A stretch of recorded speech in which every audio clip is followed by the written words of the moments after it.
What is a Ponzi scheme and why are they illegal? The Ponzi scheme is named after Charles Ponzi. This is Charles Ponzi, and he eventually went to prison.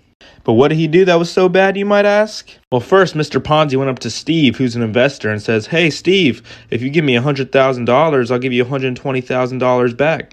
And Steve says, "Okay." Steve then loans Mr. Ponzi $100,000, hoping to get $120,000 back in return. Mr. Ponzi then goes to Patrick, another investor, and says, "Hey, Patrick, if you give me $120,000, I'll give you $150,000 back." And Patrick says, "Okay." So Patrick then loans Mr. Ponzi $120,000, hoping to get $150,000 back.